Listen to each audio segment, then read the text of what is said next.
आज की क्लास निबंध पर होगी और निबंध की जो समस्याएं हैं, हालांकि जो चुनौती है उसके अनुरूप चिंता नहीं है ना। चिंता कम है। चिंता क्यों कम है निबंध के प्रति लोगों की? ठीक है, चिंता अभी अभी नहीं डेवलप हुई है।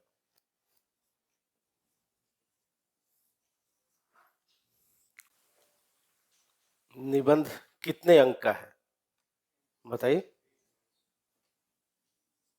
300 अंक। ये बिहार पीसीएस में, और यूपीएससी में 250 अंक।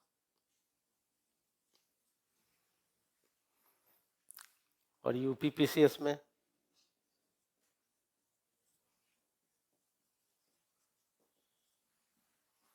यूपी पीसीएस में 150 अंक का।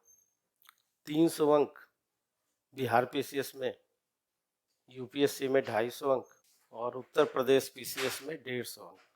आप सब लोग अवेयर हैं कि बिहार पीसीएस में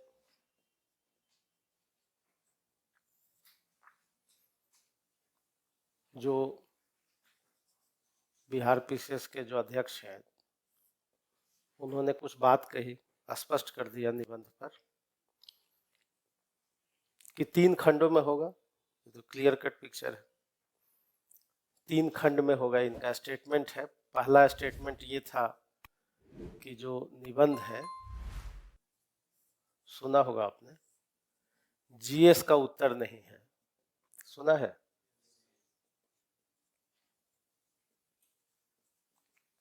ये स्पष्ट किया सबसे पहले आपने। Essay is not the extension of GS, ये कहा उन्होंने कि जीएस का उत्तर नहीं है निबंध। पहली बात तो ये तो मन से निकाल दीजिए, जो चेयरमैन ने ही कहा, तो कोई नई बात नहीं कही उन्होंने, ये तो स्पष्ट बात थी ही। जीएस का उत्तर नहीं होता निबंध। निबंध में और भी कुछ होता है। दूसरी बात ये कहा उन्होंने कि 3 खंड में होगा। ये सब बातें आप जानते हैं। और 3 खंड का मतलब है कि पहले खंड में उन्होंने कहा कि हम 4 निबंध पूछेंगे, यही कहा। दूसरे खंड में भी कहा कि 4 पूछेंगे, और तीसरे खंड में भी 4 की बात। तीसरे खंड में उन्होंने जोर दिया कि हम बिहार से ही पूछेंगे, यही बोला उन्होंने, बिहार से रिलेटेड। और क्यों पूछेंगे बिहार से रिलेटेड? क्योंकि बिहार के बच्चे क्या हो, वो अपना फील करें, उनको लगे कि हम इसमें ज़्यादा बेहतर तरीके से लिख सकते हैं, और बाहर के बच्चों को थोड़ा डिस्करेज किया जाए, ये स्पष्ट उन्होंने कहा। हालांकि ऐसी कोई बात नहीं है कि नॉलेज पर किसी एक प्रांत का और प्रांतीय चीज़ों का आधार होता है। तो बिहार पर वो पूछेंगे क्या, ये उन्होंने कुछ बात कहा कि भाई जी हम लोकोक्ति वगैरह कुछ पूछेंगे। सुनने में आसान लगता है नहीं? और एक लोकोक्ति की चर्चा भी कर दी उन्होंने। कौन सी लोकोक्ति की बताइए? क्या कहा? हाँ, कौन सी लोकोक्ति की चर्चा की? हाँ, ये कह दिया। क्या मतलब है इसका? मतलब मई में एग्जाम है, हम अप्रैल से निबंध की तैयारी में लगेंगे, यही कहा ना उन्होंने? नहीं, यानी जब समय आ जाए उस समय कोहड़ा नहीं रोकते, यही कहा उन्होंने कि ऐसी लोकोक्तियां होंगी। कुछ एक उदाहरण लिया, तो ऐसे ही तो सिविल सेवा में भी पूछा गया। इस बार सिविल सेवा का एक निबंध देखिए जो 2022 में पूछा गया, शायद आपके पास होगा भी इस तरह का बुकलेट निबंध में। जिन्होंने एडमिशन लिया होगा तो मिला होगा क्वेश्चन बैंक। इस वर्ष का जरा 2022 का देखिए, एक निबंध हम पढ़ के सुना रहे हैं। छप्पर मरम्मत करने का समय तभी होता है जब धूप खिली हुई हो। तो यही है क्या? नहीं, यही है। दोनों का मीनिंग एक ही है। The time to repair the roof is when the sun is shining. छप्पर मरम्मत करने का समय तभी होता है जब धूप खिली हुई हो। यानी जब समय आ जाएगा, उस समय तत्काल कोई रेमेडी नहीं होता, प्रबंधन पहले से होता है। यही बात लोकोक्ति के रूप में कही गई वहां, उसी को थोड़ा दार्शनिक अंदाज में सील सेवा ने पूछा। तो विचार एक तरह से आप कहीं भी कैसा भी निबंध हो, लिखने की एक शैली अगर आपकी डेवलप हो जाती है जानकारी का, और भी देख लीजिए लोकोक्तियों के अलावा वो आप कला और संस्कृति पर पूछा जा सकता है। लेकिन इसका ध्यान रखिए कि ये जीएस का एक्सटेंशन नहीं होगा। हो सकता है कि बिहार की विरासत पर पूछा जाए, हो सकता है बिहार के राष्ट्रीय आंदोलन में योगदान पर पूछा जाए। जो भी हो, हम लोग देखेंगे कि आखिर इन सब चीजों को लिखेंगे कैसे। पहले खंड में मूर्त और अमूर्त दोनों विषय होंगे, मूर्त और अमूर्त दोनों विषय होंगे, और दूसरे खंड में भी ऐसा ही होगा। बचपन से आप लिखते रहे निबंध, तो आज हम लोग इन्हीं सब पर चर्चा करेंगे कि निबंध को लिखेंगे कैसे और आपके सामने समस्याएं कौन सी आएंगी, उन समस्याओं का समाधान क्या होगा। तो सबसे पहले आप बताइए कि निबंध लिखने में आप लोगों ने क्या सुना है और कौन सी समस्या आपको नजर आती है। एक आध हफ्ते से हम भी वीडियो देख रहे थे, बहुत सारे लोग वीडियो चैनल पर निबंध कैसे लिखें, ये चूंकि जब हमको पढ़ाना है तो हम भी देख रहे थे कि बाकी लोग कैसे कर रहे हैं, क्या पढ़ा रहे हैं और कैसे चीज़ों को देख रहे हैं। उन सब का सार यही महसूस हुआ कि एक संस्कृति डेवलप हो गई है बात बनाने की, है ना।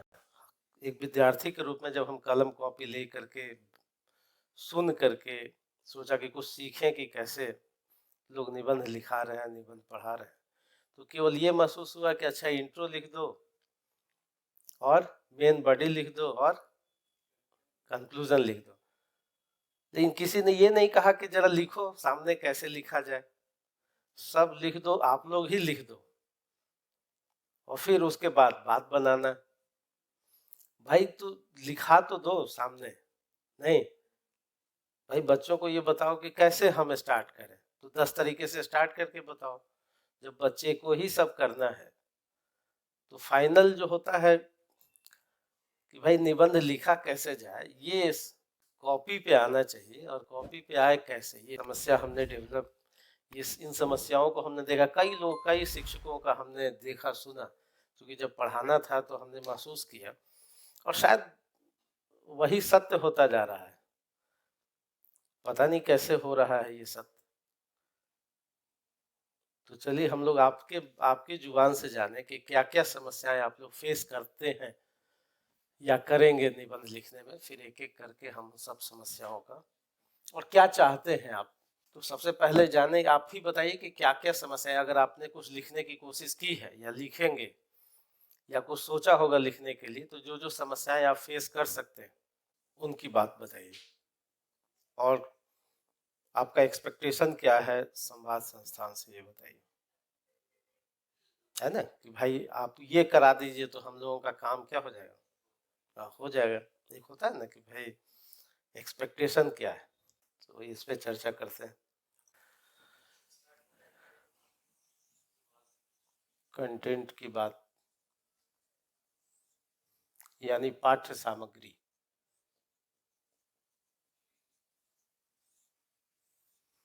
कहाँ से ली जाए और क्या लिया जाए। ठीक है, एक समस्या है, वाजिब समस्या है, कंटेंट क्या हो, पाठ्य सामग्री क्या हो, और कहाँ से लिया जाए और कैसे उसका प्रबंधन किया जाए। और क्या समस्या होगी निबंध पर, क्या क्या समस्याएं आपको लगता है कि ये फेस करेंगे आप, शुरुआत कैसे किया जाए, और ठीक है जी, प्रारंभ कैसे किया जाए।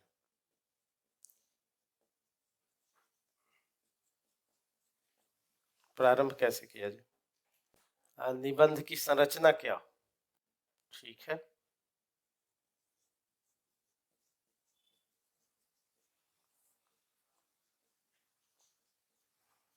ठीक है, और फ्लो चार्ट बनाएंगे कि नहीं, चार्ट, ठीक है, और हाँ हाँ, तो उसको समस्या आएगी।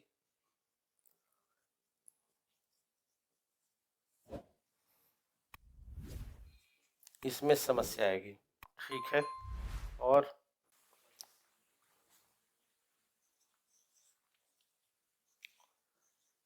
शब्द सीमा, ठीक है। और क्या समस्या आ सकती है बताइए। या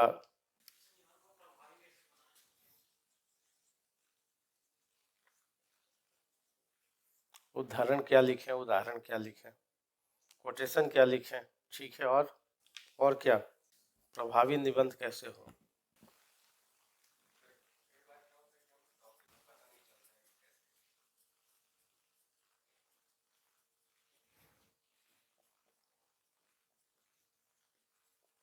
टॉपिक से भटक जाते हैं, ठीक है।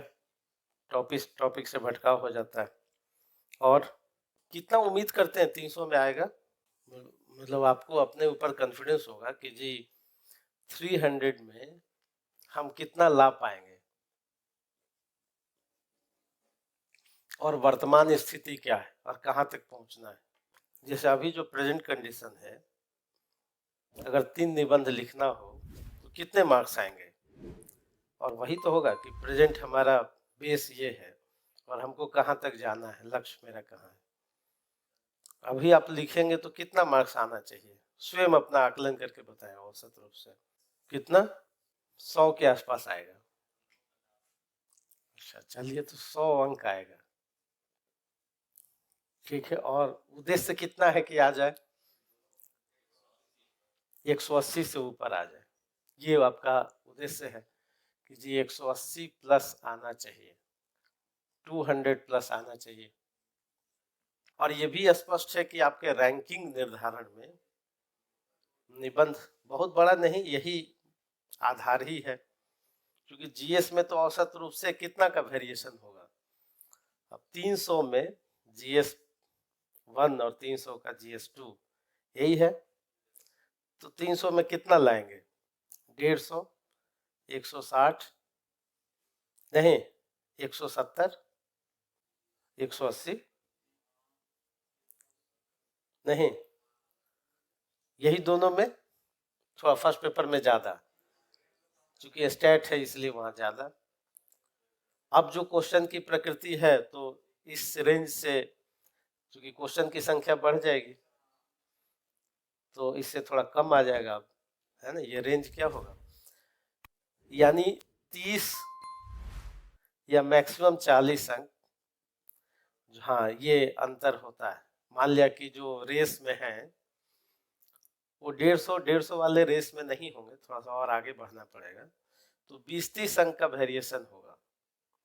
लेकिन निबंध में कितने अंक का वेरिएशन हो जाएगा, करीब 70-80 अंक का। तो इसलिए ज्यादा कोशिश करनी पड़ेगी कि यहाँ जो कोई 180 ला रहा है और कोई 120 अंक भी ला रहा है, ये जो 60 अंक है इस पे थोड़ा ध्यान देने की आवश्यकता होगी कि कैसे हम 180 प्लस अंक लाएं, तो पूरे अधिकार के साथ लाएं, जैसे आप जीएस में लाते हैं, जैसे जीएस में प्रबंधन करते हैं, लिखते हैं, तो वैसे ही। और एक दिन में होगा नहीं, क्योंकि बहुत अच्छी लोकोक्ति कही चेयरमैन ने, है ना, कि भोज घरी कोहड़ा नहीं रोपा जा सकता, है ना। यानी उसी समय आप, आग लगने पर कुआं नहीं खोदा जा सकता, सेम वही है ना, कि आग लगे तो आप कुआं खोदिए कि जी पानी अब निकालेंगे तो आग बुझाएंगे, तो ये स्थितियां नहीं। तो ऐसी कुछ समस्याएं, तो निबंध पर 100 अंक की तैयारी है आप लोगों की, और कैसे 200 अंक लाया जाए इस पर, तो ये आएगा कैसे, पहले आपके प्रश्नों को देख लेते हैं, फिर उसके बाद बताएंगे कि कैसे 100 अंक से कैसे 200 अंक तक लाया जाए, चीजों को क्या क्या करना पड़ेगा। एक सवाल आपने पूछा कि शब्द सीमा, देखिए 3 घंटे का एग्जाम है,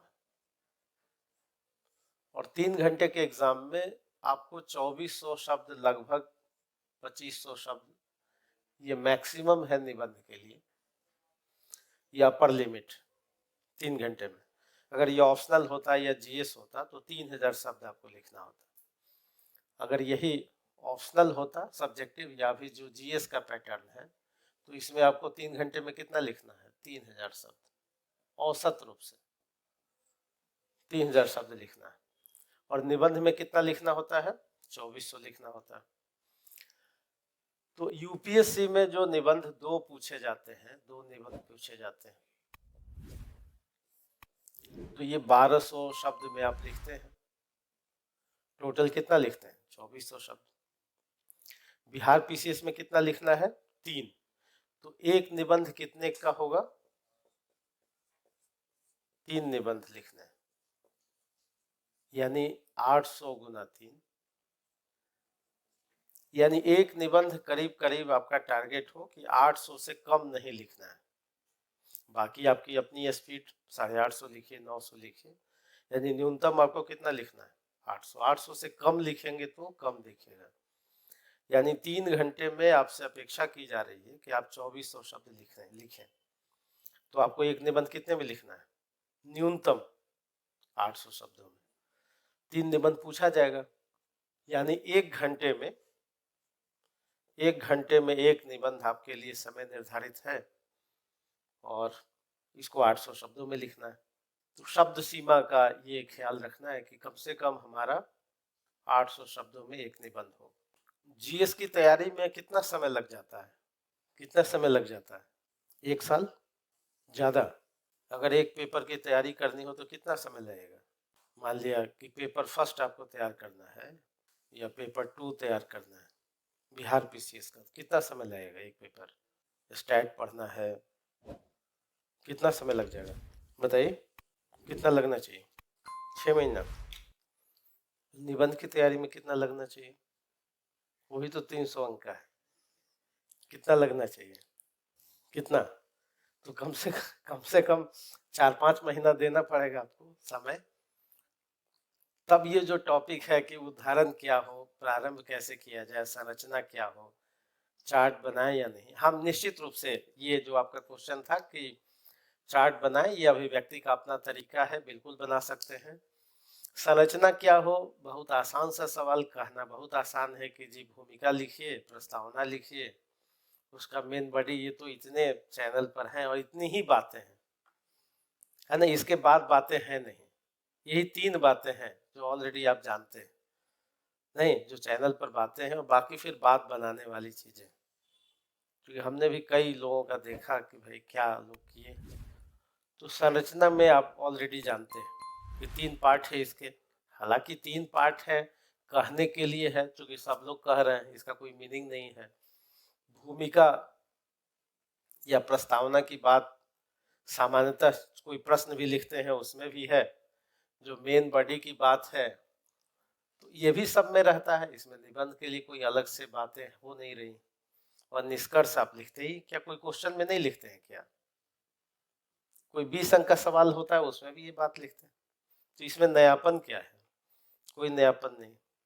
और इसमें सीखने और सिखाने वाली भी बातें कुछ नहीं है, ठीक है। तो ये तो सब कोई जान ही रहे हैं।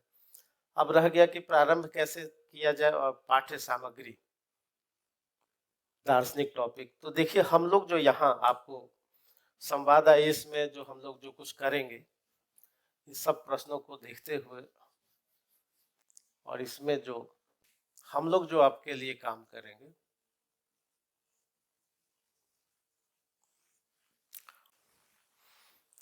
पहली बात कि लगभग हम 40 क्लास लेंगे। कितने क्लास लेंगे? 40 क्लास। और 40 क्लास में करीब 20+ क्लास तो मेरी होगी और बाकी लगभग 20 क्लास कई लोग सेलेक्टेड लोग जो होंगे उनसे दिलवाएंगे, कुछ पत्रकार होंगे उनसे दिलवाएंगे, कुछ सब्जेक्ट एक्सपर्ट होंगे उनसे दिलवाएंगे, कुछ अलग अलग सब्जेक्ट के जो एक्सपर्ट होंगे उनसे दिलवाएंगे। यानी 20+ क्लास कौन लेंगे? हम लेंगे। और लगभग 20 क्लास किन से? जो अलग अलग सब्जेक्ट के एक्सपर्ट हैं। अपने तरीके से वो निबंध को कैसे देखेंगे, क्योंकि समस्याएं तो रहेंगी इसके बाद भी, क्योंकि जो सब्जेक्ट एक्सपर्ट होंगे वो हो सकता है कि आपको न लिखवा पाए, जो 90% गुंजाइश यही है, वो बताएंगे आपको लिखवाएंगे कौन? वो मेरा काम होगा। क्योंकि निबंध लिखवाना एक कठिन चुनौती है, तो कई जो शिक्षक होंगे, हो सकता है कोई पत्रकार हो, वो ऑर्डर में ना लिखवा पाए, कोई इतिहास के टीचर हो ऑर्डर में ना लिखवा पाए, लेकिन आपको मैटर उपलब्ध करा देंगे, आपको उसका क्लास वो लेंगे, फिर उसको अरेंज करना किसका काम होगा? वो काम मेरा होगा। क्योंकि दोनों दो काम है, पढ़ाना अलग काम है, लिखवाना अलग काम है। तो हर कोई लिखवा नहीं सकता, हर कोई पढ़ा सकता है, फॉर्मेटिंग करा सकता है, लेकिन जैसे ही किसी शिक्षक को कहिए कि स्वयं तुम विद्यार्थी बन जाओ, कि भूमिका जरा लिखो, तो पीछे हट जाएगा वो। अब आपको कहेगा कि भूमिका में ऐसा ऐसा होना चाहिए, लेकिन जैसे कहिए कि जो होना चाहिए वो स्वयं ही आप लिखवाइए, तो व्यक्ति क्या होगा? वो पीछे हटेगा। तो इन सब लिमिटेशंस के बाद, यानी करीब करीब 20 से अधिक क्लास मेरा होगा, जिसमें हम आपको लिखवाने वाली बात करेंगे कि लिखवाया जाए, 1000 शब्द आपकी कॉपी में रहे मैटर।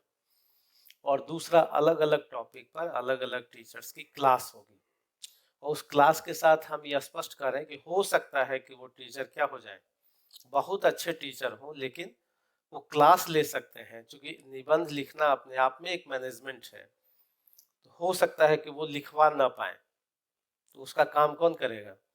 फिर वो हम करेंगे। तो एक तो ये, हम लोग कितना क्लास लेंगे? 40 क्लास लेंगे। दूसरा, प्रत्येक दिन क्लास टेस्ट भी लेंगे,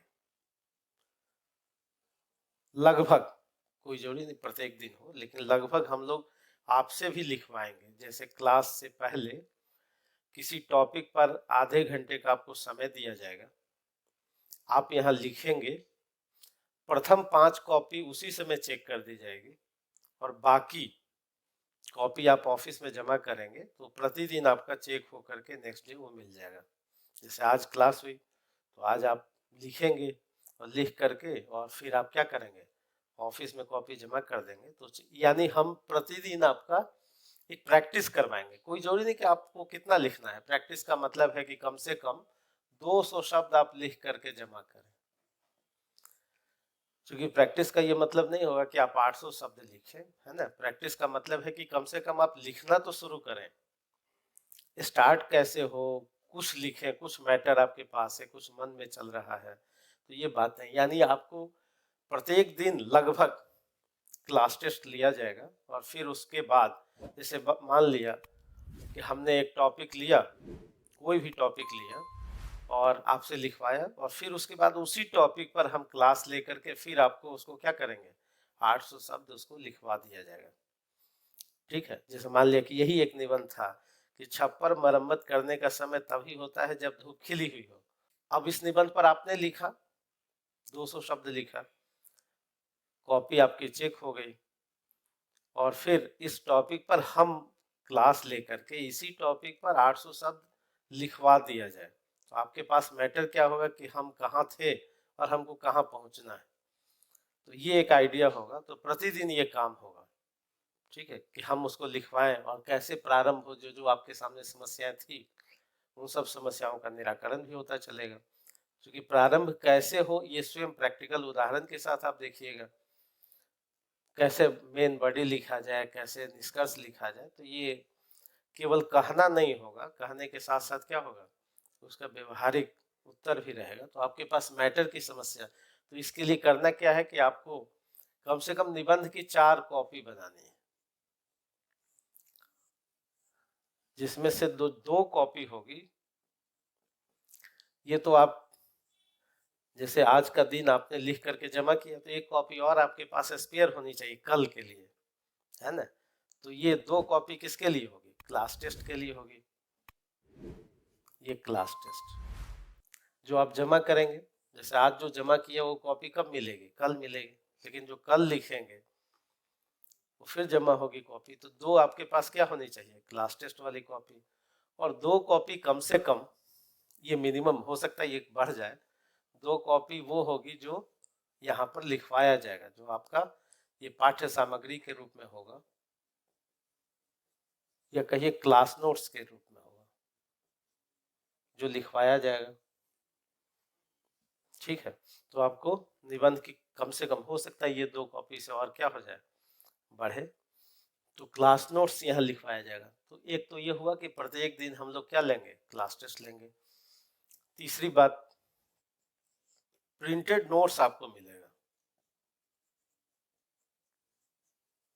जो पाठ्य सामग्री की बात है। कुछ किताबें भी हैं जो पहले हम लोग पढ़ाते रहे हैं, तो इस तरह से कुछ किताब हमारी छपी हुई थी। ये पहले की किताबें हैं जो सिविल सेवा में हम लोग तो बहुत पहले से पढ़ाते रहे। तो निबंध पर किताब है, निबंध पर इस तरह से नोट्स भी मिलेंगे जैसे आपको हिंदी पर मिलते रहे हैं। जैसे ये क्वेश्चन बैंक है, इस तरह से 10 नोट्स मिलेंगे, यानी इसका नाम होगा संवाद एसे नोट्स 1 to 10। ये अलग अलग विषयों पर आधारित, बिहार की लोकोक्तियों पर आधारित, बिहार के कल्चर पर आधारित, पॉलिटिकल विषय से, दार्शनिक विषय से संबंधित, सिविल सेवा में जो पूछे गए हैं वो निबंध। तो ये करीब करीब आपको 10 नोट्स मिलेंगे अलग अलग विषय पर आधारित, जो आपके लिए वो क्या काम करेंगे, अध्ययन सामग्री का काम करेंगे, और यहाँ तो लिखवाया ही जाएगा। चौथी बात, अलग से फिर टेस्ट सीरीज की भी व्यवस्था है, ये अलग से है। जैसे मान लीजिए आपकी क्लास समाप्त हो जाती है और आप में मैच्योरिटी थोड़ी आ जाती है, क्योंकि आपने 30-40 दिन क्या किया है, 200-200 शब्द लिखे हैं, प्रैक्टिस किया है। तो प्रैक्टिस किया है तो फिर उसके बाद बाद में क्या है, टेस्ट सीरीज की व्यवस्था है, जो बीपीएससी का अपना पैटर्न है या यूपीएससी का अपना पैटर्न है, इस पैटर्न पर आधारित। तो पहले से आप दे लेते हैं, टेस्ट देंगे आप, तो उससे पता चलेगा कि अब तक जो आपने पढ़ा है उस पर आपकी तैयारी कितनी हो गई है। यानी कम से कम 10 दिनों के बाद एक एक टेस्ट लिया जाएगा, जो ये फाइनल टेस्ट के रूप में होगा। ये तो हम लोग करेंगे। इसके अलावा क्या आप लोग क्या चाहते हैं? आप लोगों के मन में कुछ होगा कि नहीं जी इसके अलावा कोई डिफिकल्ट नहीं है, है ना। इसमें तो सारे मिलेंगे, जैसे प्रिंटेड नोट्स में उदाहरण एक जगह मिल जाएगा, करीब करीब 1000 उदाहरण मिल जाएगा। उदाहरण वगैरह देना ये सब हम लोगों का काम है। कविताएं कहाँ दें, कहानी कहाँ दें, कैसे क्या करें, है ना। तो एक उदाहरण देखते हैं, प्रैक्टिकल उदाहरण देखते हैं, उसके साथ पढ़ते हैं। एक सिविल सेवा का और एक अमूर्त विषय ही ले रहे हैं। लिखिए क्या है। सिविल सेवा का ये निबंध है, बहुत, यदि यौवन जानता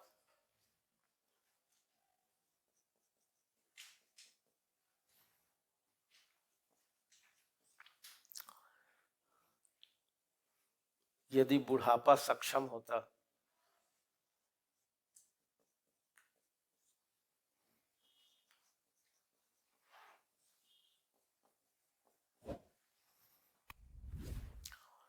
ये सिविल सेवा में पूछा गया निबंध। अमूर्त विषय, इफ यूथ न्यू,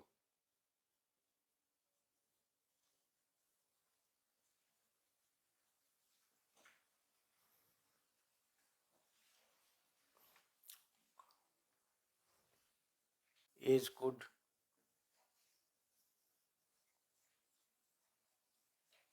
ये निबंध सिविल सेवा का है, अमूर्त विषय।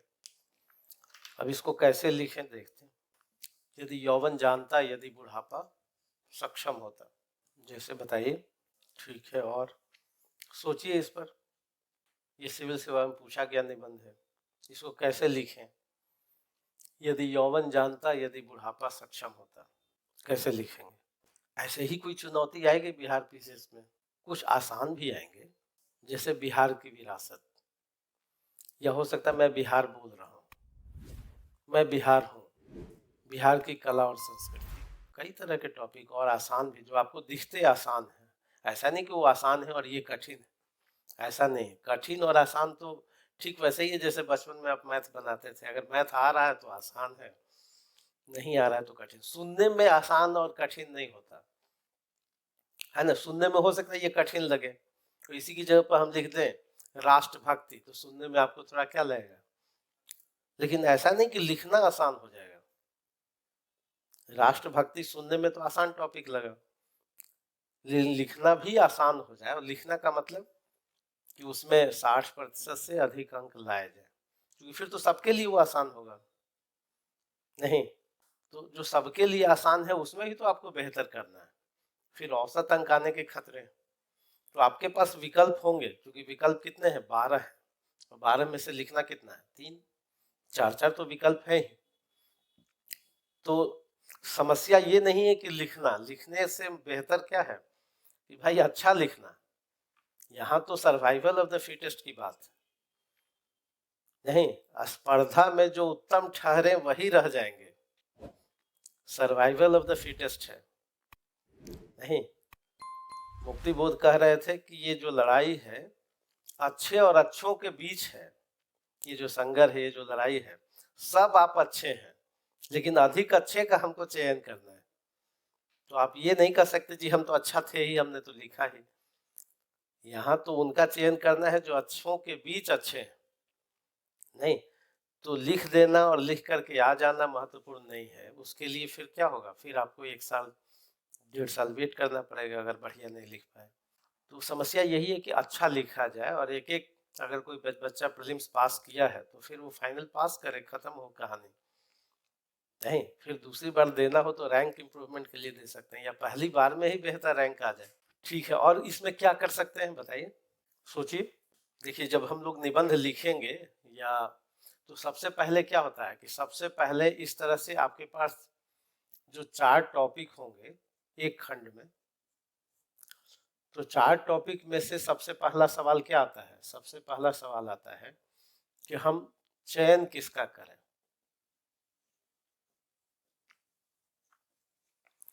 चार में से कोई एक का सिलेक्शन करना है, तो एक ये समस्या आती है कि आखिर चयन किसका करें। और फिर समस्या आती है कि हम इसको स्टार्ट कैसे करें, लिखे। तो इसके लिए जरूरी है कि आप रैंडम कुछ बात कीजिए इस पर, जिसको आप कहते हैं कि ब्रेन स्टॉर्मिंग कुछ कीजिए कि भाई इस पे क्या क्या हम सोच सकते हैं। कोई 2 टॉपिक निकालिए, उसमें सोचिए, कोई भी निबंध लिखने से पहले, जैसे ये हमको लिखना है तो आप मन में सोचिए, कुछ भी सोचिए रैंडम, जहां से मन करता हो। अभी स्टार्ट मत देखिए कि स्टार्ट कैसे करेंगे, अंत कैसे करेंगे, मेन बॉडी कैसे लिखेंगे। सबसे पहले ये सोचना है कि हम कुछ भी तो सोचे इसके बारे में, रैंडम, जहां से मन करे वहां से, उर्दू से, संस्कृत से, कल्चर से, इतिहास से, ज्योग्राफी से, दर्शन से, इंडियन कल्चर से, इंडियन फ्रीडम स्ट्रगल से, गांधी से, कहीं से भी, बुद्ध से, कहीं से इसके बारे में कुछ तो सोचिए। ऐसे जब तक आप दिमाग को, तंतुओं को थोड़ा एक्सरसाइज नहीं करेंगे तब तक कुछ सोच नहीं पाएंगे। आप सोचिए इस पर, ज्योग्राफी के बारे में, इंडियन कॉन्स्टिट्यूशन के बारे में, हमारे फिलोसफर्स इतने हुए हैं, इतिहास आपने पढ़ा है, इकोनॉमी पढ़ा है, बहुत सारी चीजें पढ़ी हैं। अब वो सब जितना पढ़ा है उस टॉपिक में सोचिए कि क्या हो सकता है, कैसे हम स्टार्ट कर सकते हैं, कैसे लिख सकते हैं। पहले मैटर तो इकट्ठा हो, फिर उसके बाद समस्या आती है कि हम, समस्या ये आती है कि स्टार्ट कैसे करें। पहले मैटर तो हो रैंडम रूप से, जैसे जिसको कहते हैं रफ, है ना, कुछ रफ करने की आदत डाली, सेल्फ। निबंध की प्रैक्टिस ऐसे ही होगी, यानी आपको स्वयं कुछ ना कुछ सोचना पड़ेगा, और जब सोचते सोचते एक, ये क्या है, एक प्रक्रिया, फिर आपको धीरे धीरे कॉन्फिडेंस आ जाएगा।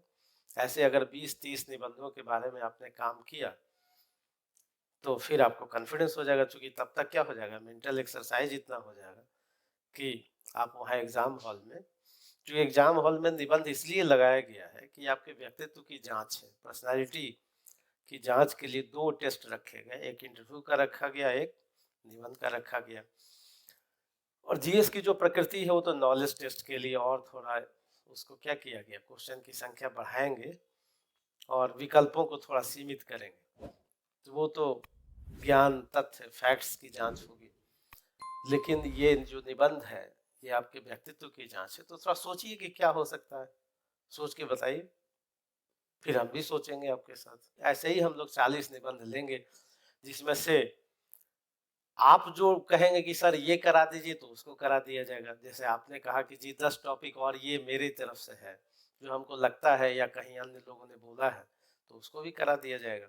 यानी ये बहुत आसान नहीं है, ये शिक्षक लोगों को भी पढ़ना है, ठीक है। ये नहीं हो सकता कि कोई शिक्षक आए और धीरे सीधे क्या कर दे। हाँ, वो कहानी बना सकता है, लेकिन जैसे ही एक्यूरेसी की बात होगी, लिखवाने की बात होगी तो शिक्षक वो पीछे हट जाएगा, क्योंकि शिक्षक कौन बना है? आप ही से उम्र से गुजरते हुए कोई शिक्षक बना है? नहीं। और सभी शिक्षकों ने एग्जाम भी दिया है, ये आपको पता है। जो लोग पढ़ा रहे हैं उन्होंने अपने जीवन में एग्जाम दिया है, और किसी न किसी स्तर पर असफल हुए हैं। नहीं, ये फैक्ट है या नहीं? भाई जो लोग पढ़ा रहे हैं उस प्रक्रिया, उन्होंने भी निबंध लिखा होगा, ठीक है, बीपीएससी का नहीं लिखा होगा, आईएएस का लिखा होगा, यूपी का लिखा होगा, कुछ तो अपने जीवन में किया ही होगा, तो उस मोड़ पे पहुंच के लौट आए होंगे, फिर बाद में वो क्या बन गए? तो शिक्षक, अब फिर वो जो शिक्षक है वो पढ़ाने का ही काम करें, जैसे उनको कही कि लिखवा दीजिए, चूंकि विद्यार्थी अगर बेहतर होते तो अब तक क्या हो गए होते, यानी वो टीचर बन गए, विद्यार्थी के रूप में वो बेहतर नहीं थे। राइटिंग जो कैपेसिटी है वो उनकी भी क्या रही है, समस्याग्रस्त रहे हैं वो, नहीं तो फिर वो क्या हो जाते, पास कर जाते। तो एक टीचर को विद्यार्थी बनना पड़ेगा, तो आपको आपको भी जब तक आप विद्यार्थी नहीं बनेंगे तब तक पास नहीं कर पाएंगे। विद्यार्थी कहने का मतलब कि आपको अपने ऊपर, सुनने में जो चीजें अच्छी लगती हैं वो सब होती नहीं है। आपने सुना होगा everything glitters is not gold, जो चमकता है वो सब सोना नहीं होता। तो आप स्वयं सोचिए कि इस टॉपिक पर आप क्या सोच सकते हैं। 200 शब्द, 100 शब्द, बहुत आसान टॉपिक है। बिल्कुल सही, बिल्कुल। अच्छा, आपको लग रहा है कि ये व्यंग है?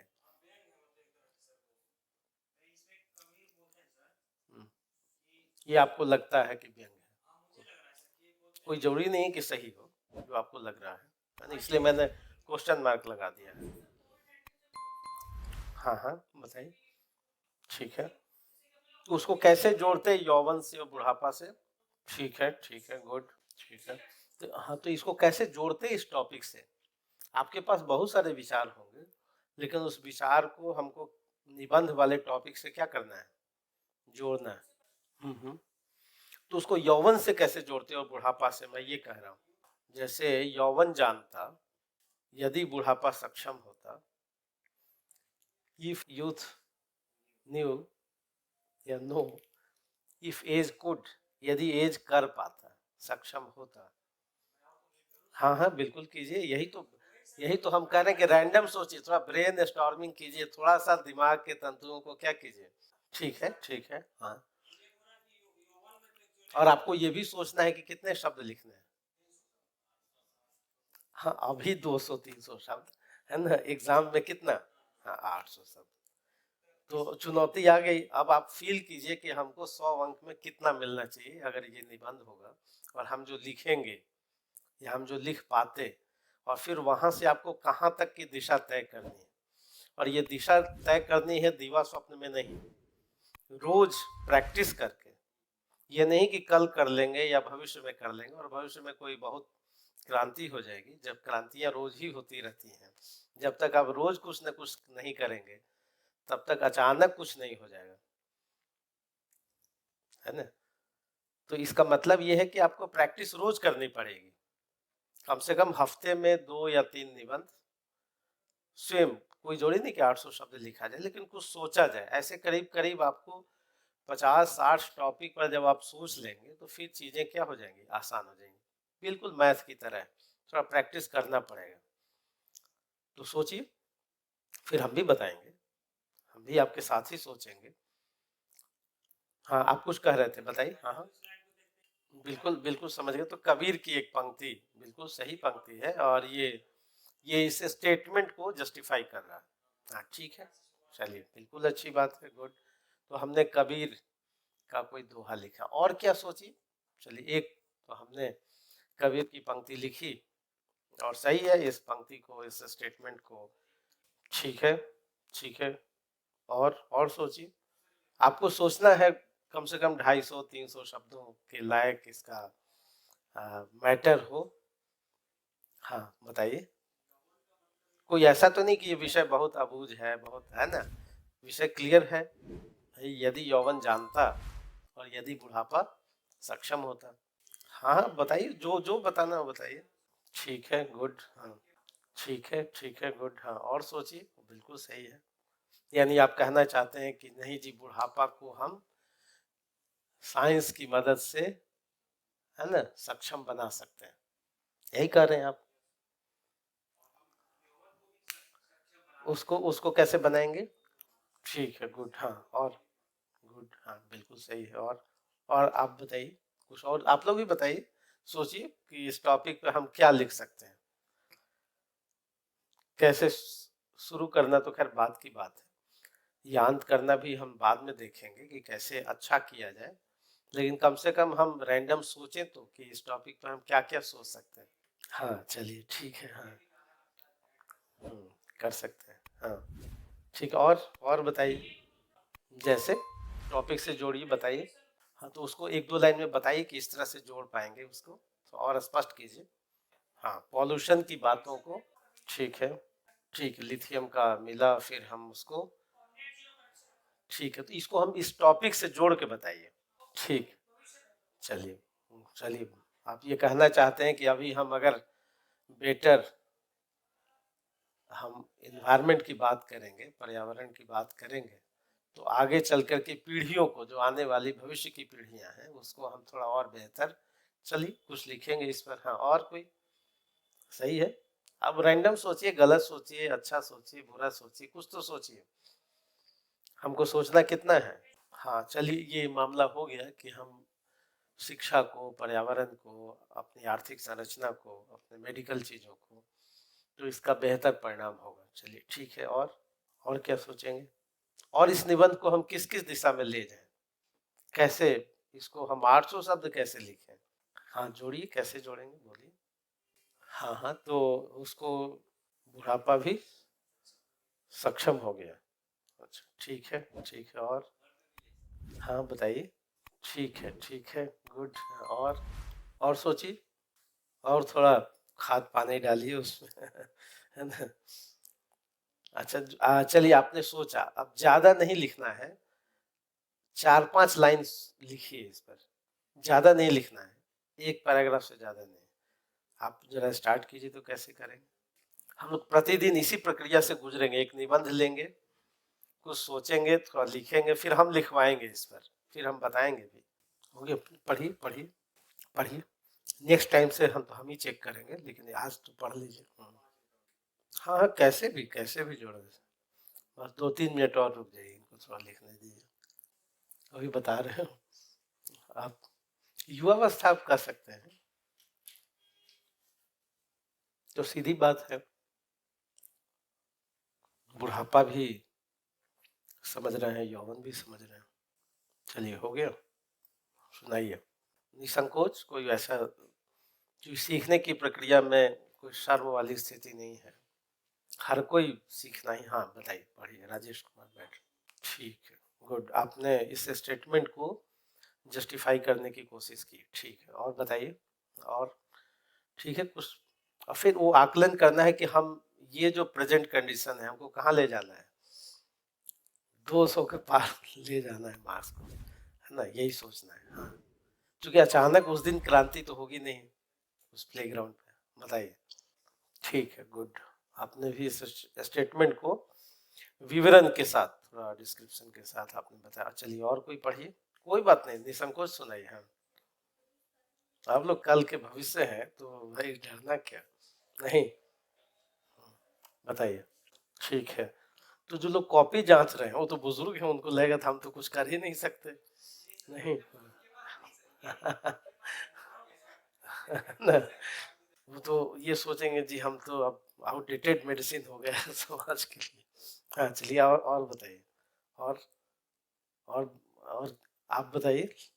हाँ पढ़िए पढ़िए, संकोच क्या करना है। एक तो ये सब नहीं लिखना है ना, स्टार्ट में इस तरह से नहीं लिखना है कि प्रस्तुत गद्यांश या कथन या उपरोक्त, ये सब नहीं, सीधा आप विषय पे आ जाइए, है ना। तो ये लिखने की शैली क्या है, गलत है। तो अब जीएस का उत्तर नहीं है ये, तो सीधा आप, हाँ आप पढ़िए। तो पहली बात, अब आगे से हम लोग क्या करेंगे कि ये नहीं लिखना है, ये कैसा हो गया, ये ब्लंडर है। तो उपरोक्त या प्रस्तुत सो मतलब नहीं है। अब एक विचार दिया गया, एक थॉट दिया गया, ये एक थॉट है, एक विचार है, और विचार पर आप अपनी टिप्पणी दे रहे हैं कई सारे एंगल से, है ना। तो ये लिखना, आप तो पढ़िए, तो आगे से वैसे नहीं करना। ठीक है। क्या लिखे थे, उपरोक्त? हाँ ठीक है। ठीक ठीक है, गुड। हाँ चलिए, और हाँ, और कोई लिखे? हाँ हाँ बताइए, कोई बात नहीं। हाँ, यही तो सोचना है कि हम कहाँ हैं और कहाँ जाना है ना? ठीक है, चलिए, और क्या लिखा आप लोगों ने? हाँ ठीक है, आपने कबीर की उस पंक्ति से स्टार्ट किया। हाँ ठीक है, ठीक है, चलिए, और आप पढ़िए। नहीं, जब नहीं पढ़ना है तो हाँ, और कोई पढ़ेंगे? पढ़ना है? अच्छा, नहीं पढ़ना है। तो चलिए हम लोग देखते हैं कि अब कैसे और सोचा जाए इस पर। यही टॉपिक है, हम लोग फिर से सोचते हैं एक बार। इस निबंध के दो हिस्से हैं। पहला हिस्सा है यदि यौवन जानता, दूसरा हिस्सा है यदि बुढ़ापा सक्षम होता। तो सबसे पहला काम है कि निबंध के टॉपिक को ध्यान से देखा जाए, समझा जाए, तब आप निबंध की दिशा तय कर सकते हैं। तो ये स्पष्ट है कि दो हिस्सा है इस निबंध का। अब पहले हिस्से में 3 शब्द हैं, यदि यौवन जानता। दूसरे हिस्से में 3 शब्द हैं, 4 शब्द हैं, यदि बुढ़ापा सक्षम होता है। ये है। तो जो हम पहले हिस्से को देखते हैं, यदि यौवन जानता। दूसरे हिस्से में क्या है? यदि बुढ़ापा सक्षम होता। सक्षम होता एक मान लीजिए, तो 3-3 हिस्सा है। यदि यौवन जानता, तो पहले इस हिस्से को देखते हैं। अभी हम लोग केवल ये सोच रहे हैं रैंडम तरीके से, फिर इसको अरेंज करेंगे और लिखने का हिस्सा क्या होगा उसके बाद में। पहले तो समझने का हिस्सा है, तो पहले समझ लेते हैं। यदि यौवन जानता, तो इसके लिए जरा सोचिए कि यौवन का मतलब क्या है। यौवन का क्या मतलब? कहा जाए कि यौवन क्या है, इसका मतलब क्या है, पहले इसको जान लें। यौवन का क्या मतलब? तन से या मन से या दोनों से? एक तो उम्र की बात हो रही है, एज की बात हो रही है। तो अगर एज की बात कहा जाए तो हमने भारतीय संस्कृति में 4 फेज रखे हैं। बालपन का फेज रखा है, आपने सुना होगा। फिर उसके बाद युवावस्था का फेज रखा है, फिर प्रौढ़ावस्था का फेज रखा है, फिर संन्यास की बात की है कि अंतिम जो स्थिति है वो क्या है? संन्यास की बात है। तो जो टीन एज के बाद यानी 18 से लेकर के प्रारंभ से 18 तक हमने क्या रखा है? सामान्यतः बाल्यावस्था का उम्र है। इसलिए कहा भी जाता है कि 18 तक कोई गलती करते हैं तो क्षम्य है ना? लेकिन 18 के बाद फिर आपको गार्जियन भी कहना शुरू कर दे, भाई अब तुम युवा हो गए, अब जिम्मेवार हो गए, अब तुम वोट देने के राइट में आ गए, नहीं, अब तुम भारतवर्ष के नागरिक हो गए। तो नागरिक हैं तो इसका मतलब है अब युवावस्था का दौर है, यानी कम से कम 18 से लेकर के 40 तक, थोड़ा और ले जाइए 45 तक का जो दौर है, ये है युवावस्था का उम्र के हिसाब से। अब इस उम्र में सबसे पहले हम यौवन को समझते हैं कि यौवन का मतलब क्या है। एक तो ये एज के हिसाब से एज बता रहा है। दूसरा, हो सकता है कि कई बुजुर्ग ज्यादा मानसिक रूप से स्ट्रांग हो, नहीं हो सकता है कि नहीं? स्टीफन हॉकिंग तो चेयर पर थे, नहीं? आज अमिताभ बच्चन अपने बेटे से ज्यादा सक्रिय हैं कि नहीं? तो यौवन का मतलब क्या केवल उम्र है? सबसे पहले तो चलिए उम्र है ये माना, फिर कहा क्या उम्र ही है क्या? कैसे हम विस्तार करें? ठीक है, तो सबसे पहले यौवन को बताएंगे कि यौवन का मतलब क्या है। यौवन के बारे में कहा गया कि पत्थर सी हो मांसपेशियां, लोहे से भुजदंड भय, नस नस में हो लहर की आग, तभी जवानी पाती जाए। तो क्या यही जवानी है? इसी जवानी की बात हो रही है। अब फिर निबंध पर एक बार सोचिए, यदि यौवन जानता, तो सबसे पहले हम किसको जानेंगे? यौवन को जानेंगे। और यौवन की परिभाषा क्या हो? केवल तन से हो या मन से भी हो? अगर तन और मन दोनों, मानसिक स्थितियां भी स्ट्रांग हो और शारीरिक शक्ति भी हो, यानी जोश भी और होश भी हो। अगर होश नहीं है, जिसमें कहा गया कि यदि जानता, तो जानने का मतलब जरा समझिए कि जानना क्या है। ये जानने से क्या मतलब है? नॉलेज से क्या मतलब? किसको जाने? किसको न जाने। और जानने का मतलब क्या? अब जानने का मतलब कि क्या पोथी ज्ञान, क्या सैद्धांतिक ज्ञान जान ले। मान लिया आपने जान लिया, इतिहास जान लिया, आपने भूगोल पढ़ लिया, आपने मैथ बना लिया, आपने तकनीक का कुछ विषय जान लिया, बहुत सारी चीजें आप जानते हैं। ये जानना है या और कुछ जानना है? कह क्या रहा है निबंध? यदि यौवन जानता, क्या जानता? क्या प्रासंगिक कुछ जानता? क्या वो उसका ध्यान क्या सतत विकास पर भी होता? क्या उसका ध्यान संविधान पर भी होता? क्या उसका ध्यान समावेशी विकास पर भी होता? क्या जानना था? जानना क्या भविष्य था? जानने का मतलब क्या? यदि, फिर उसमें यदि भी है, तो यदि यौवन जानता, पहले तो यौवन को बताएंगे, यौवन को समझेंगे कि यौवन का मतलब क्या, और किसको युवा कहा जाए। क्या केवल तन से युवा है वही है? कई बार तन से युवा लोग मन से क्या होते हैं, है ना, होता है कि नहीं? भाई तन से तो युवा है लेकिन मन से, और कई लोग तन से, मान ले बुजुर्ग है लेकिन उसको दीजिए कि एक अवसर दे दीजिए, नहीं। तो क्या ये उम्र की सरहद पर ही पूर्ण विराम है या अल्प विराम है? क्या उम्र का कोई नेशनल हाईवे है, इस नेशनल हाईवे में कहीं कोई अर्ध विराम लग गया, कहीं कोई पूर्ण विराम लग गया, कहीं फुल स्टॉप लग गया, तो क्या यही है, उम्र का ही है क्या, या कुछ और मामला है? यदि यौवन जानता, क्या सब कुछ बातें यौवन में ही होती हैं? हो भी सकती हैं। बुद्ध को ज्ञान तो यौवन में ही मिला।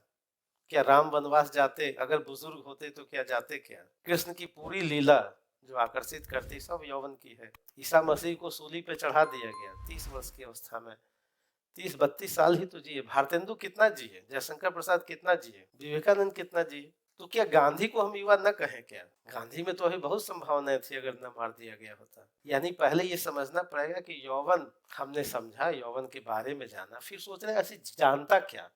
यदि यौवन जानता, जानता मतलब विषय का ज्ञान रखता, जानता मतलब भविष्य का ज्ञान रखता, जानता मतलब उसको संस्कृति परंपरा विरासत का ज्ञान होता, जानता का मतलब अपने अधिकारों के प्रति चैतन्य होता, हो सकता है अपने कर्तव्य को जानता, हो सकता है राजनीतिक समझ रखता, हो सकता है उसको पता हो कि कौन हम पे रूल कर रहा है और क्यों कर रहा है।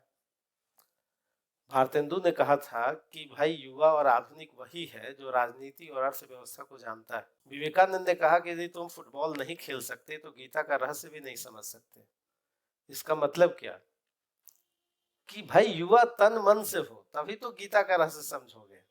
तो जानने का क्या मतलब, क्या क्या जानता, और नहीं जानने से क्या होता है, इसका नेगेटिव भी जानिए। अगर नहीं जानता, चूंकि प्रश्न कह रहा है यदि यौवन जानता, और यदि यौवन नहीं जानता, हो सकता है बहुत सारे, अगर यौवन नहीं जानता तो जनसंख्या संसाधन कैसे होगा? नहीं, तब तो भीड़ का हिस्सा हो जाएगा। तो नहीं जानने के क्या क्या परिणाम होंगे? हो सकता है आतंकवाद बढ़ जाए, अगर यौवन भटक जाए तो आतंकी गतिविधियां बढ़ जाएंगी, बढ़ेंगी या नहीं? अगर यौवन दिग्भ्रमित हो जाए, अगर युवावस्था भीड़ का हिस्सा हो जाए, तो सांप्रदायिकता, सांप्रदायिक उन्माद क्या हो जाएगा? बढ़ जाएगा, फिर वो गलत तरीके में लग जाएगा। यौवन जानता तो क्या होता, और यौवन नहीं जानता तो क्या होता? नहीं जाने तो क्या क्या परिणाम होगा? घर का युवा अगर लापरवाह हो जाए, नहीं, तो जानना, और क्या जानना, किन बातों को जानना, और नहीं जानने का क्या परिणाम, समझ में आ रहा है? तो अब निबंध थोड़ा सा खुल रहा है। आपके सामने पहला टॉपिक क्या था? यदि यौवन जानता। तो सबसे पहले तो हमने यौवन को ही कहा, यौवन की परिभाषा क्या हो, युवा कहा जाए किसे? क्या जो कर्मठ है उसको युवा कहा जाए, या जो 18 से 45 की उम्र का है वही युवा है, या युवा वो है जिसमें जोश और होश दोनों है? नहीं, युवा कौन? क्या दिग्भ्रमित जो हमारे युवा हैं, क्या वो, उनको युवा कहा जाए? नहीं।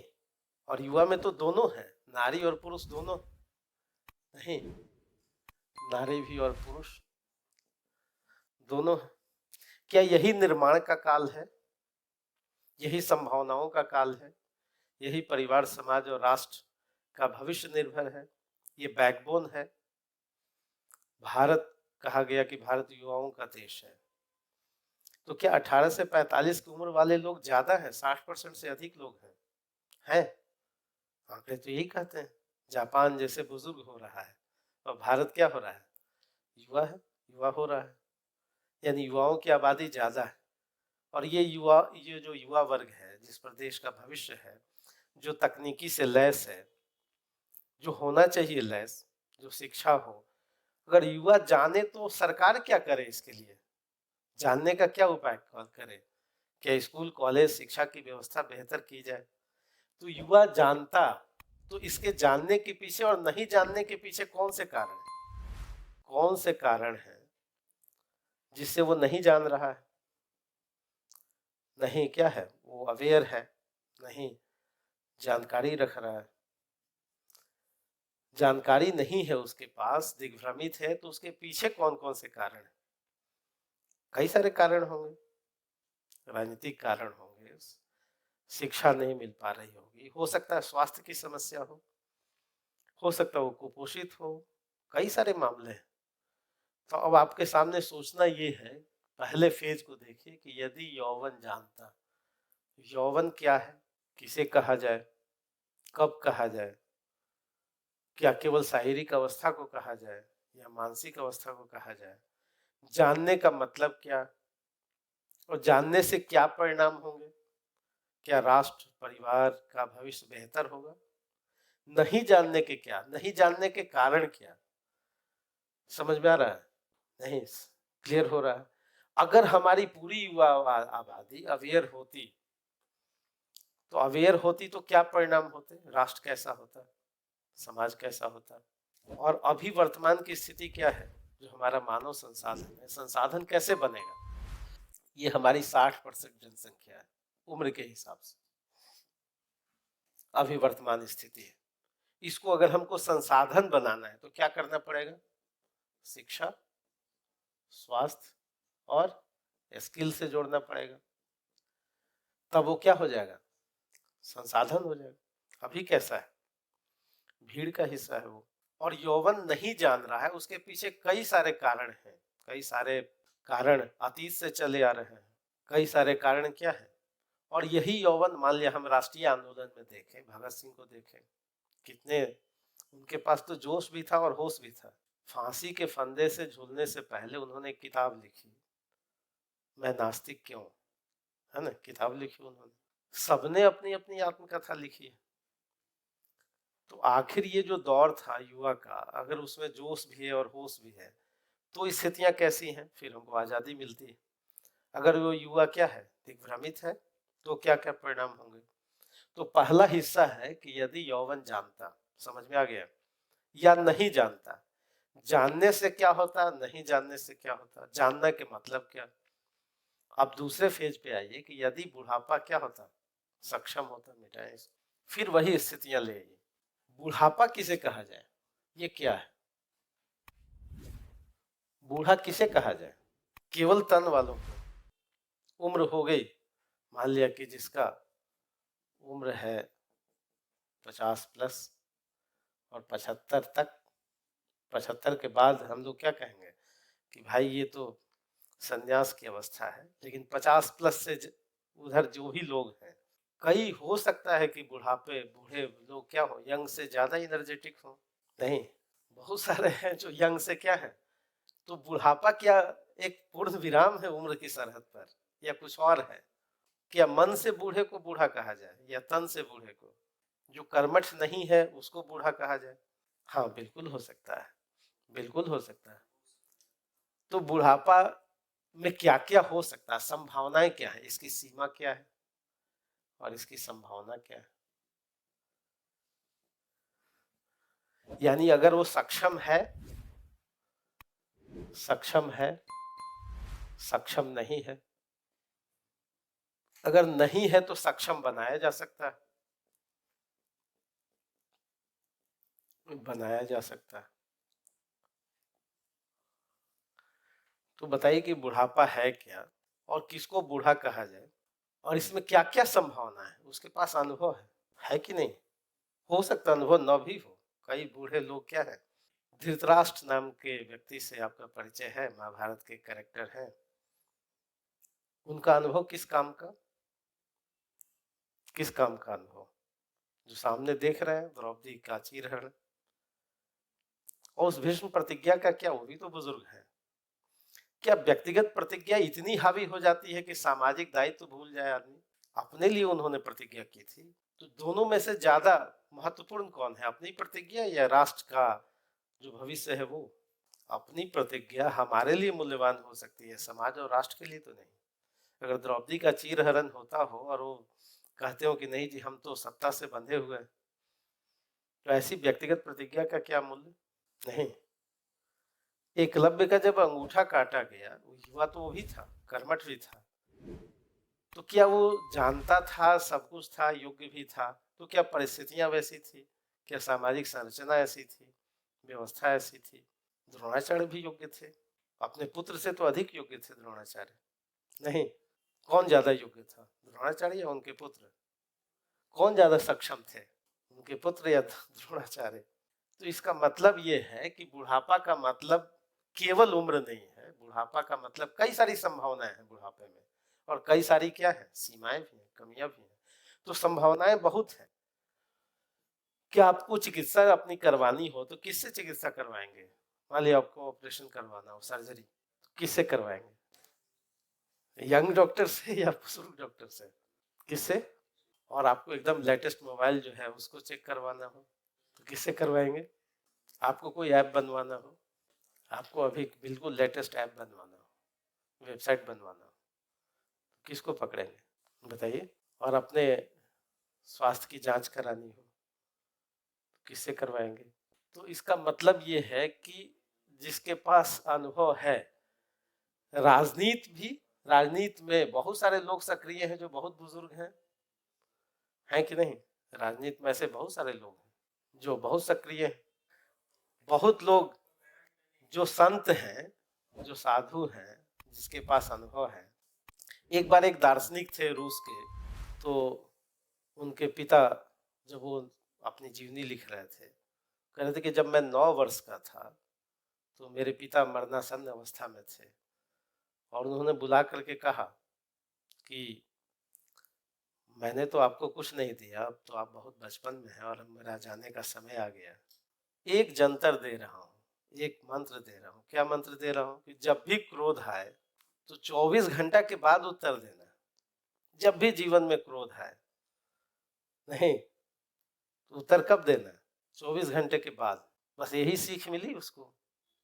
बाद में वो बड़े दार्शनिक हुए रूस के, और ये सूत्र उन्होंने जीवन में उतार लिए।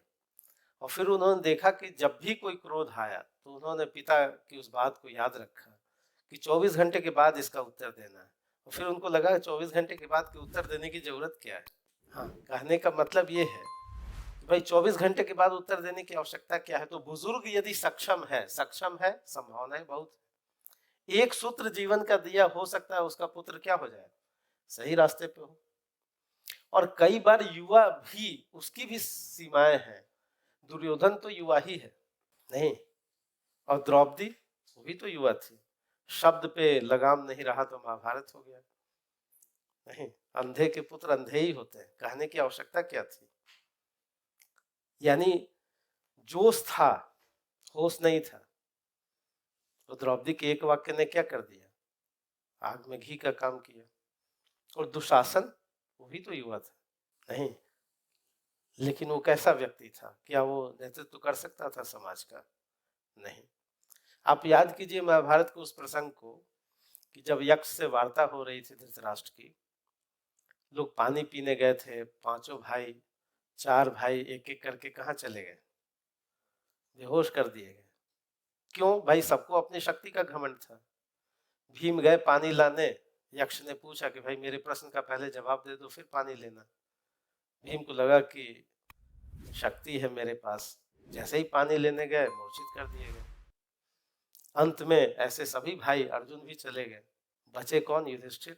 खोजते गए, देखे कि मेरे सारे भाई क्या है, मूर्छित पड़े। यक्ष ने पूछा सवाल, इन्होंने धैर्य से उसका जवाब दिया। तो क्या युवा वो है, युवा संसाधन वो है जो धैर्य भी रखता है? नहीं। तो बुढ़ापा सक्षम होता है, संभावनाएं बढ़ाई जा सकती हैं, जैसे आपने कहा कि साइंस से। नहीं, मान लिया घुटने नहीं है तो साइंस से उसके घुटने क्या किए जा सकते हैं? ठीक किए जा सकते हैं, ऑपरेशन किया जा सकता है। मान लिया हमारी आंख की ज्योति चली गई तो चश्मा लगाया जा सकता है ना? और फिर उसको क्या सक्षम बनाया जा सकता है। तो ऐसी बहुत सी बातें हैं चिकित्सा में, कई सारी बातें हुई हैं, कई सारी बातें हैं जिससे बुजुर्ग को भी क्या किया जा सकता है? सक्षम बनाया जा सकता है। ये सक्षम बुढ़ापा भी दोनों है, यानी कोई दादी भी है तो कोई दादा भी है। नहीं, दोनों है। तो क्या इस अनुभव का लाभ ले युवा समाज? ले। जिस घर में दादा दादी नहीं हो, संयुक्त परिवार वाली व्यवस्था धीरे धीरे टूट ही रही है, तो जो युवा है वो हो सकता है उसके दाम्पत्य संबंध क्या हो, नरक रहे हो। अगर वो संयुक्त परिवार होता, आपने गांव की एक कहावत सुनी होगी, नाटन खेती और बहुरियन घर। नहीं, मतलब वो घर चल ही नहीं सकता जो बहू के सहारे हो। नहीं, सास का अनुभव जरूरी है। तो क्या सौंदर्य केवल युवावस्था में ही होगा? रेणु मैलांचल में लिखते हैं कि जवानी की सुंदरता आग लगाती है और बुढ़ापे की सुंदरता स्नेह बरसाती है। तो ये जो बुढ़ापा है, बुढ़ापा का मतलब क्या है? और सीमाएं भी बहुत हैं। सीमाएं ये है कि अगर यही साइंस और चिकित्सा के भरोसे बुजुर्ग बुजुर्ग लोगों को बुजुर्ग ही और बनाए रखा जाए तो क्या ये बोझ बन जाएंगे? बन सकते हैं। जापान में तो बोझ बनते जा रहे हैं, बुजुर्ग आबादी इतनी होती जा रही है। चिकित्सा से हम लोग क्या कर रहे हैं भाई? उनके एज को बढ़ाते चले जा रहे हैं, और जब तक एक पीढ़ी जाएगी नहीं दूसरी पीढ़ी को मौका कैसे मिलेगा? यदि सब जगह बुजुर्ग ही रहे तो युवा को मौका कब मिलेगा? तो इसके भी अपने प्रॉस एंड कॉन्स हैं, लेकिन उससे के अनुभव से लाभ भी लेना है, परिवार की संरचना भी है। तो क्या समाज के प्रति ऋण है दोनों का? ऋण कई तरह के होते हैं, माता पिता समाज। तो युवावस्था भी अपने ऋण को समझे, बुजुर्ग अवस्था भी अपने ऋण को समझे। अब आपका थोड़ा डायमेंशन खुल रहा है। नहीं, तो सक्षम होता, आपने पहले बताया कि बुढ़ापा है क्या, और यदि सक्षम है तो उसकी अपनी संभावनाएं हैं, सक्षम नहीं है तो सीमाएं हैं, और सक्षम नहीं है तो उनको सक्षम बनाने की अपनी तकनीक भी है ना? तकनीक भी है। और क्या यही युवा बाद में बूढ़ा होता है, बुजुर्ग होता है? ये तो एक प्रक्रिया है। हम अपनी मानसिक प्रज्ञा में बचपन, फिर युवा, फिर उसके बाद बुढ़ापा। एक आपने स्टेटमेंट सुना होगा कि जब मैं छोटा था तो मुझे लगता था कि मेरे पिता सबसे समझदार है। सुना होगा। जब मैं छोटा था तो मुझे क्या महसूस होता था कि मेरे पिता सबसे समझदार है। जब मैं युवा हुआ तो लगा कि नहीं, मेरे पिता तो एक सामान्य इंसान है। लेकिन जब अब बुजुर्ग हो गया मैं, मुझे लगा कि नहीं, मैं बचपन में जो सोचता था वही ज्यादा बेहतर था। अभी बहुत सारी बातें, इन सब बातों को आपको किससे जोड़ना है? अपनी भाषा से, अपने लिटरेचर से, अपने उदाहरण से, फ्रीडम स्ट्रगल से, इतिहास से, संस्कृति से, संविधान से, ज्योग्राफी से, है ना? इस सबको क्या करना है? अब आपके सामने ये पहले कोई भी जब निबंध का टॉपिक जब आप सेलेक्ट कर लें तो उसका रैंडम चीज नोट करें कि भाई क्या क्या डायरेक्शन हो सकता है, और कोई जरूरी नहीं कि जो लिखा है वही सत्य है। जैसे आप सब लोगों ने इसी स्टेटमेंट को ही जस्टिफाई करने की कोशिश की, ऐसा नहीं है, जीएस का क्वेश्चन नहीं है ये। उस स्टेटमेंट को हमको क्या करना है? जस्टिफाई करना, उसके सारे डायमेंशन को खोलना है। यौवन का मतलब केवल एक मतलब नहीं होता, और जानने का भी मतलब एक नहीं होता। अगर जानता तो क्या होता, और क्या क्या जानता? अगर सब युवा, अगर ये कहा जाए कि युवा सब जानने ही लगे तो ये भी तो अच्छी बात नहीं है? ईदगाह का हामिद यदि बहुत मैच्योर हो जाए तो सही नहीं है। हर बच्चा क्यों मैच्योर हो जाए? बचपन तो बचपन के लिए ही बना है। नहीं, हर फेज का एक अपना आनंद है। अब वसंत का जो आनंद है, कहा कि भाई नहीं जी, सब समरस, सब जानते ही, सब जानने ही लगे, सब उतने ही मैच्योर हो जाए, आप सोचिए कि ऐसा घर की कल्पना कीजिए जिसमें सब मैच्योर हो, छोटा बच्चा भी, बड़ा भी, बुजुर्ग भी, तो फिर तनाव होंगे कि नहीं? कोई किसी की बात ही नहीं सुनेगा, भाई सब मैच्योर है। तो क्या युवावस्था में ही सारी चीजें होती हैं? भाई जितने बड़े रिस्क, जितना जोखिम युवा ले सकता है उतना बुढ़ापा तो नहीं ले सकता। ले सकता है, ले भी सकता है, नहीं भी ले सकता है। बुद्ध ने जब घर छोड़ा, अगर वो बुजुर्ग होते तो क्या घर छोड़ते? याद कीजिए, महावीर स्वामी ने, चंद्रगुप्त मौर्य ने, बिल्कुल सही। तो क्या चाणक्य की भूमिका कम है क्या? चंद्रगुप्त मौर्य को युवा कहा जाए, चाणक्य को, या दोनों को? या दोनों के संतुलन से भविष्य बेहतर होगा? दोनों के संतुलन से भविष्य बेहतर होगा। तो आपके सामने अब बहुत सारे उदाहरण हैं।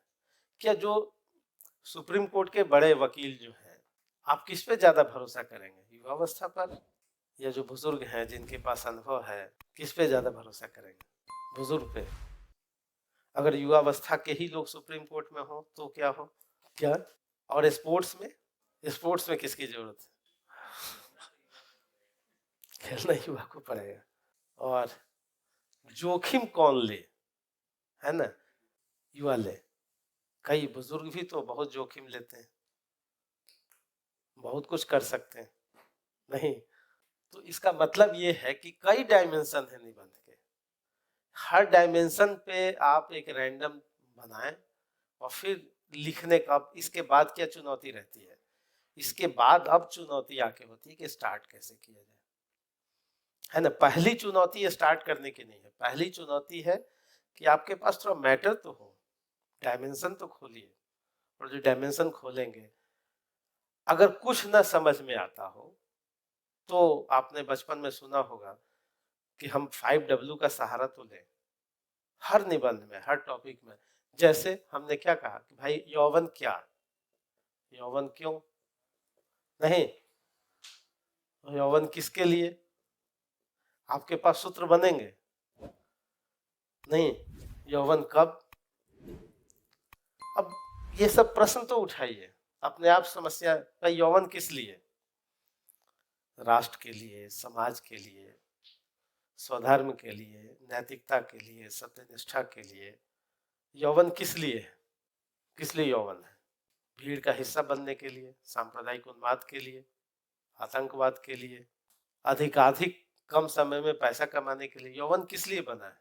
वैसे ही बुढ़ापा का क्या मतलब? आप कैसे सोचेंगे, थोड़ा सा इसमें विचार कीजिए, फिर सोचिए अच्छा इसका योगदान राजनीति में क्या होगा। फिर आप सोचिए कि आखिर धर्म की स्थिति है, संस्कृति की स्थिति है, आर्थिक संरचना है, कई सारे फैक्टर्स हैं। और जानने का मतलब क्या? जानना क्या जानना, और नहीं जाने तो क्या? जानने का मीनिंग क्या है? कौन सी चीज जाने? क्या मैथ जान ले, जीवन का अनुभव जान ले? तो कैसे जान ले भाई?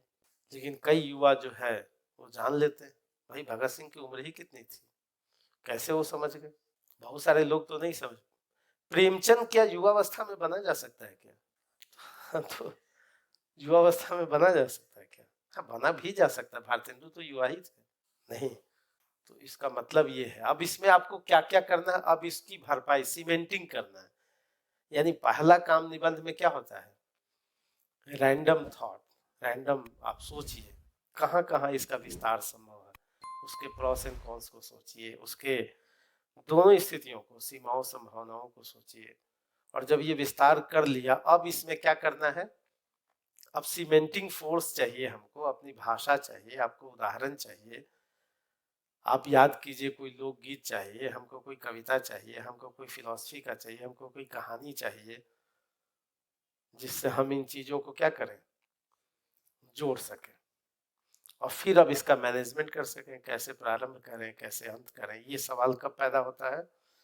सेकेंड स्टेज में पैदा होता है। पहला स्टेज क्या है कि हमारे पास विषय का विस्तार हो, थॉट का विस्तार हो, सोचने का विस्तार हो, फिर इसके बाद लिखने की बात हो। ठीक है?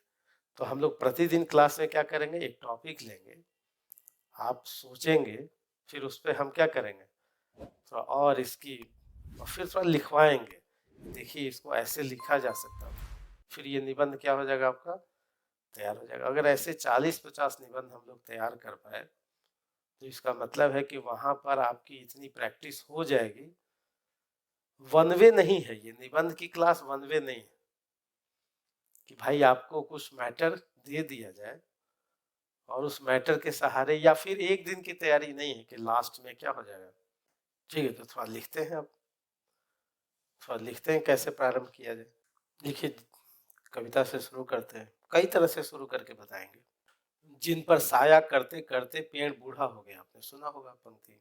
जिन पर साया यानी छाया करते करते, जिन पर साया करते करते पेड़ बूढ़ा हो गया, जिन पर साया करते करते पेड़ बूढ़ा हो गया, उफ वही बेताब है उन्हें मिटाने के लिए।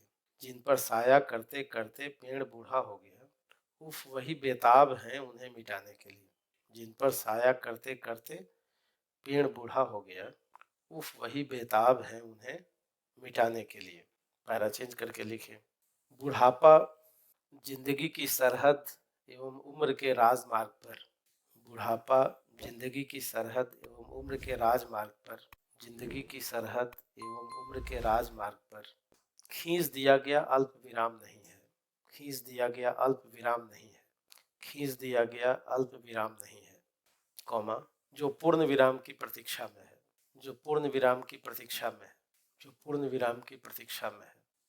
वरन अनुभव का वह विस्तृत आकाश है, वरन अनुभव का वह विस्तृत आकाश है, वरन अनुभव का वह विस्तृत आकाश है, जिसके नीचे, जिसके नीचे यौवन, जिसके नीचे यौवन अपनी संभावनाओं के विकास के लिए, अपनी संभावनाओं के विकास के लिए, अपनी संभावनाओं के विकास के लिए अवसर एवं अनुभव प्राप्त कर सकता है, अवसर एवं अनुभव प्राप्त कर सकता है, अवसर एवं अनुभव प्राप्त कर सकता है।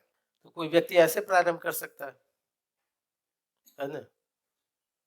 ऐसा हमने क्यों प्रारंभ करने की बात की, क्योंकि अंक देने वाला क्या है, बुजुर्ग है। तो हमने वो सेकंड वाले यानी बुढ़ापा सक्षम की बात सोचते हुए ये लिखा। तो कोई ऐसे प्रारंभ करे, फिर उसके बाद का हिस्सा जो मेन बॉडी है वो दूसरे तरीके से प्रारंभ करके देखे।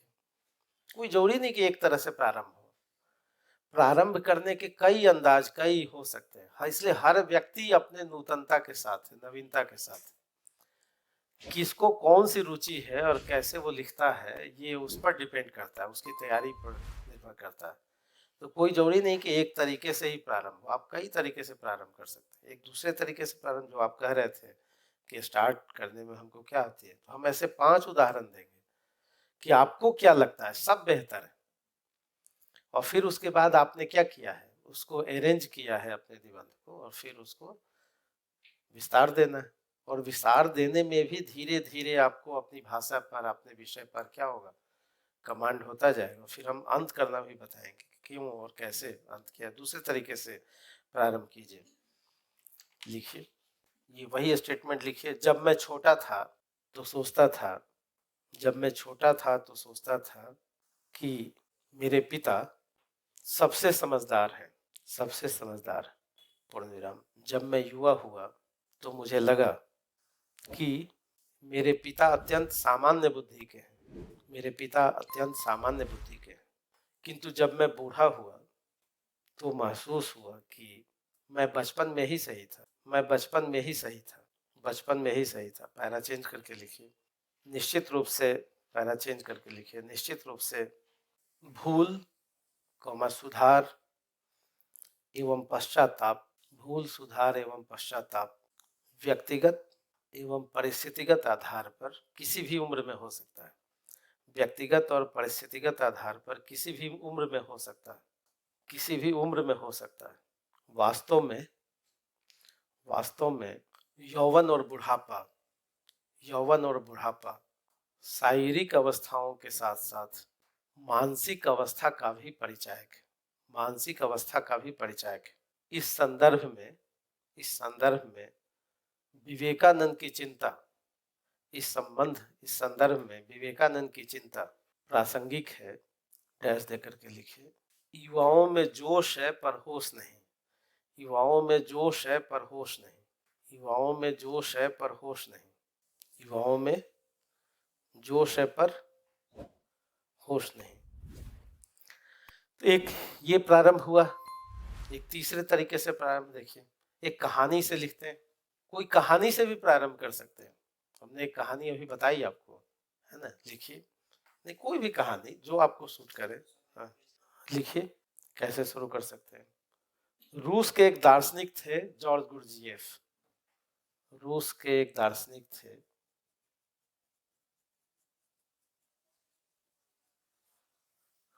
रूस के एक दार्शनिक थे जॉर्ज गुरजिएफ, पूर्ण विराम। रूस के एक दार्शनिक थे जॉर्ज गुरजिएफ, पूर्ण विराम। अंतिम सांस लेते हुए उनके पिता ने, अंतिम सांस लेते हुए उनके पिता ने 10 वर्षीय गुरजिएफ से कहा, अंतिम सांस लेते हुए उनके पिता ने 10 वर्षीय गुरजिएफ से कहा, गैस देकर के लिखिए, मैं इतना गरीब रहा कि तुझे कुछ दे न सका, मैं इतना गरीब रहा कि तुझे कुछ संपत्ति दे न सका, मैं इतना गरीब रहा कि तुझे कुछ संपत्ति दे नहीं सका, पूर्ण विराम। लेकिन एक नुस्खा दे रहा हूँ, लेकिन एक नुस्खा दे रहा हूँ जो मेरे जीवन अनुभवों का सार है, नुस्खा दे रहा हूँ जो मेरे जीवन अनुभवों का सार है, जीवन अनुभवों का सार है, पूर्ण विराम। जब भी तुम्हें गुस्सा आए, जब भी तुम्हें क्रोध आए, जब भी तुम्हें क्रोध आए, तब सोचने के लिए 24 घंटे का वक्त जरूर लेना। जब भी तुम्हें क्रोध आए, तब सोचने एवं जवाब देने के लिए 24 घंटे का वक्त जरूर लेना।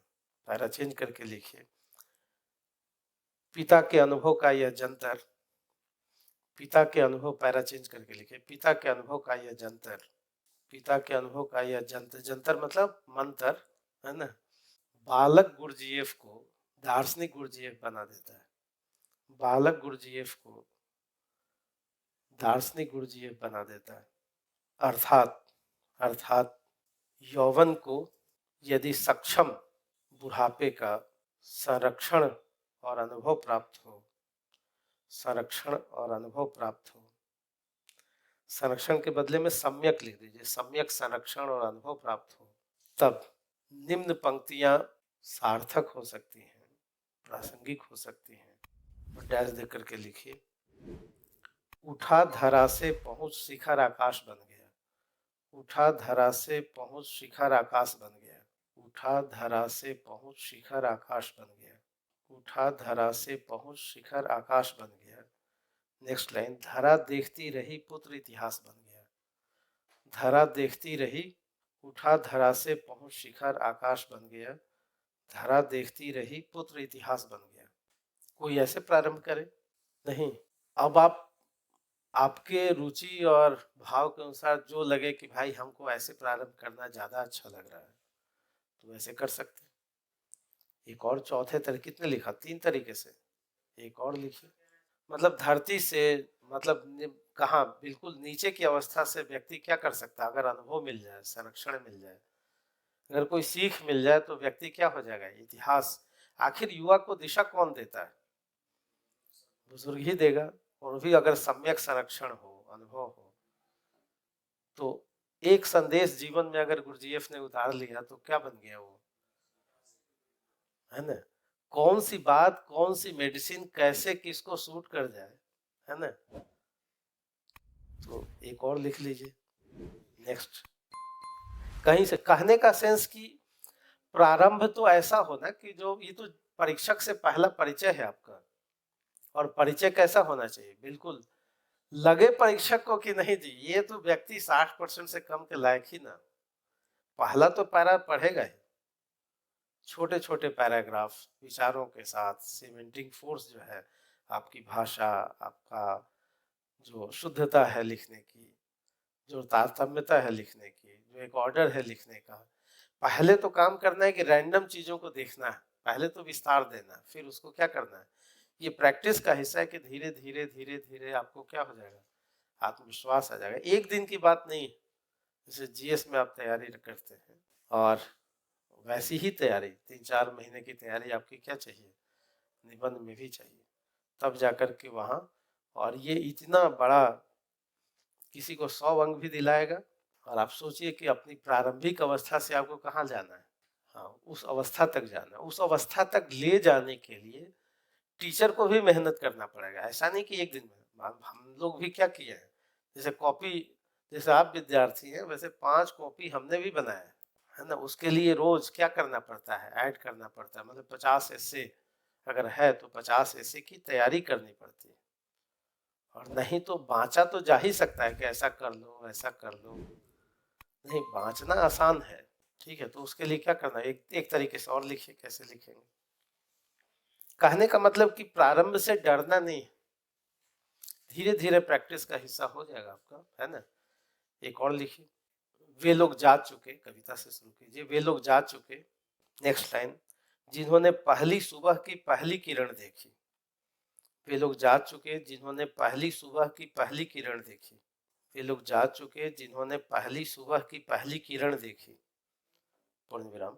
नेक्स्ट लाइन, कितने भाग्यवान हैं हम, कितने भाग्यवान हैं हम कि आज, नेक्स्ट लाइन, कि आज सुबह की पहली किरण को, कि आज सुबह की पहली किरण को हमने जी भर के देखा, हमने जी भर के देखा।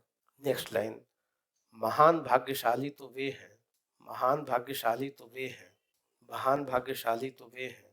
नेक्स्ट लाइन, जो आ रहे हैं चलकर भविष्य में, जो आ रहे हैं चलकर भविष्य में, जो आ रहे हैं चलकर भविष्य में।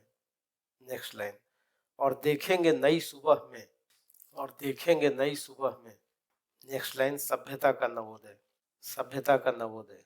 पैरा चेंज करके लिखिए, बचपन कौमा युवावस्था और बुजुर्ग अवस्था, बचपन, युवावस्था एवं बुजुर्ग अवस्था केवल उम्र की निरंतरता नहीं है, केवल उम्र की निरंतरता नहीं है, केवल उम्र की निरंतरता नहीं है, वरन सीमाओं और संभावनाओं से जुड़ा हुआ, सीमाओं और संभावनाओं से जुड़ा हुआ अवसर भी है, अवसर भी है। पूर्ण विराम। भारतवर्ष सौभाग्य और संयोग से युवा देश है, भारतवर्ष सौभाग्य और संयोग से युवा देश है, जिसकी लगभग 60% आबादी, जिसकी लगभग 60% आबादी 20 से 35 वर्ष की, 20 से 35 वर्ष की। पैरा चेंज करके लिखिए, बचपन की दुधिया हंसी को, बचपन की दुधिया हंसी को, दूध के दांत होते हैं ना, बचपन की दुधिया हंसी को सामाजिक राजनीतिक, बचपन की दुधिया हंसी को सामाजिक राजनीतिक परिस्थितियों के साथ यदि बनाए और बचाए रखना है, यदि बनाए और बचाए रखना है, तब प्रत्येक चंद्रगुप्त को, प्रत्येक चंद्रगुप्त, चंद्रगुप्त अंडरकोट, प्रत्येक चंद्रगुप्त को, चंद्रगुप्त अंडरकोट, चाणक्य का अनुभव चाहिए, चाणक्य भी अंडरकोट, पूर्ण विराम। अमर्त्य सेन अंडरकोट, अमर्त्य सेन मतलब विशेषता, अमर्त्य सेन अंडरकोट का आर्थिक अनुभव चाहिए, कलाम का, ये सब बुजुर्ग हैं, कलाम का, एपीजे अब्दुल कलाम का वैज्ञानिक सोच चाहिए।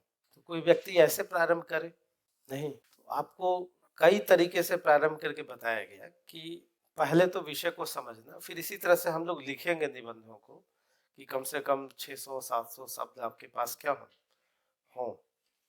तो इस तरह से ये निबंध पढ़ने की प्रक्रिया यहाँ पर जारी रखी जाएगी। तो सारांश ये कि एक निबंध लेखन या अध्ययन और अध्यापन भी क्या मांग करता है, मांग करता है प्रैक्टिस की, लेखन क्षमता की, और हाँ समय की भी। केवल बात बनाने से काम नहीं चलेगा, चलेगा तो ये करना है, हम लोग क्रम से इस जिम्मेवारी को निभाएंगे। ठीक है, तो आज की क्लास यहीं तक। आपके कुछ सुझाव हो तो आप पूछ सकते हैं, कुछ बता सकते हैं। कोई है सुझाव आपकी तरफ से कि सर इसमें ये जोड़ दिया जाए तो, या इस तरीके से। और हम लोगों ने जो प्लानिंग की है कि पहले आधा घंटा क्या किया जाए, आपसे बोला जाए कि सोचिए, फिर उस पर बताया जाए, और फिर उस पर क्या किया जाए, लिखवाया जाए। और ऐसे करीब, और कुछ क्लासेस अलग अलग और टीचर्स भी लेंगे, और इंग्लिश मीडियम के क्लास की अलग व्यवस्था होगी, हिंदी मीडियम के क्लास की अलग व्यवस्था होगी। यानी कुछ विषय के विशेषज्ञ भी हों, कुछ सिलेक्टेड लोग भी हों, यानी कुछ लोगों के और अनुभव से भी आप क्या हो, लाभान्वित। पूरी 40 क्लास मेरी नहीं होगी, हमारी क्लास 20 से अधिक, आधी से अधिक क्लासेस कौन लेंगे, हम लेंगे, और बाकी कुछ क्लासेस अलग अलग टीचर्स को दिया जाएगा। जैसे 2 क्लास दिया जाएगा ज्योग्राफी के टीचर को, 2 क्लास दिया जाएगा इतिहास के टीचर को, 2 क्लास दिया जाएगा फिलॉसफी के टीचर को, है ना। ये हो सकता है कि वो ना लिखवा पाए, मैं ये बार बार कह रहा हूँ, लेकिन वो आपको अध्ययन सामग्री और कैसे सोचे फिर लिखवाने का काम क्या हो, क्योंकि लिखवाने के लिए फिर क्या चाहिए, भाषा भी चाहिए, उसका एक संतुलन भी चाहिए, लेकिन हम आइडिया तो ले ही सकते हैं, ठीक है।